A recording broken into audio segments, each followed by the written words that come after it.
Hello everyone, my name is Nida. I will be talking about screening of retinopathy of prematurity. ROP is multifactorial retinal condition in premature infants characterized by abnormal retinal blood vessel development, which can lead to RD and vision loss. Finally, the I got a prevalence is winner. about 9. 40% of infants born before 28 weeks of gestation. The importance of screening is early detection, risk assessment, improved outcomes, and public health implications. The normal retinal angiogenesis starts from 16 weeks and lasts up to 41 weeks of intrauterine age, and hypotension, hypoxia, hyperoxia, which lead to free radical formation, injures newly developing blood vessels, disrupts normal angiogenesis, new vascularization, thereby leading to retinal edema, hemorrhage, and abnormal fibrovascular tissue development. The risk factors included are primary risk factors, which includes gestational age and birth weight. Secondary includes prolonged oxygen therapy, infections, and blood transfusions. The other risk factors include mechanical ventilation, sepsis, etc. The recommendation for the screening guidelines is according to AAP. It starts from the 4 weeks of postnatal age or 28 weeks of postmenstrual age. The timing of the first screening is 31 weeks of postmenstrual age or after 4 weeks of birth, whichever is later. Studies show that AP-ROP is more common in Indian babies. NNF recommends that infants that are less than 28 weeks of age or less than 1200 grams should be screened as early as 2 to 3 weeks of age to enable the early identification of AP-ROP. The screening methods include indirect ophthalmoscopy, which is the gold standard, and other is the digital imaging, which is for the far-flung areas for the remotely located babies. In indirect ophthalmoscopy, the first thing we do is bring the baby under the radiant warmer in the NICU.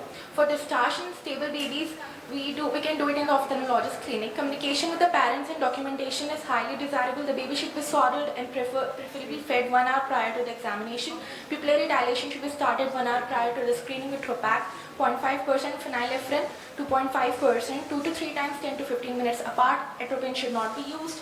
Oral sucrose should be given to the baby for the pain relief. Topical anesthesia can be used without any sedation. Indirect ophthalmoscopy can be done with the 20 diopter lens. Firstly, we start with the anterior segment, then we follow to the posterior pole. Then sequential examination in all the clawers of the peripheral retina is done. Scleral depressor can be applied and recording should be properly done in the chart and card, and the parents should be updated about the subsequent follow-up. The challenges we face is the operator skills and infant stability. After indirect ophthalmoscopy, we can go for the digital imaging technique. It is for the it can help in the leading. Since ROP is the leading cause, we can benefit it from the potential for the telemedicine. We can use smartphone, red cam, 3 Neo, and artificial intelligence. The digital imaging technique, in digital we can also go for the wide field imaging devices for the fundus imaging, fluorescein angiography, handheld OCT, and OCT angiography. Classification of ROP is based on the zone, extent, and staging. In stage 1 we go with the demarcation line. In stage 2 we can see the ridge formation. In stage 3 we can observe the extraretinal fibrovascular proliferation, and in stage 4 we can see the partial RD. In stage 5, we can see the total RD. The other forms of ROP is the plus disease, where vitreous haze, pure pupillary dilation, and vascular engorgement of the iris is also seen. Other diseases associated is the threshold disease, pre-threshold, and brush disease. In follow-up protocol, we have this table. Follow-ups needed because the regular monitoring is very important in this. Termination is done when regression of ROP is totally noted, that is fully retinal vascularization is happened. Thank you very much. You can come here. Next is Team Adesh. Nice presentation, doctor. So one question I had is that what is the, say, I'm just calling it incidence of ROP. Let's say that you screen 100 babies in NICUs. So how many babies would have ROP in whatever stage?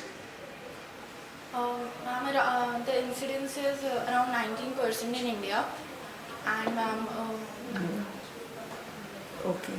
I'll get back to you.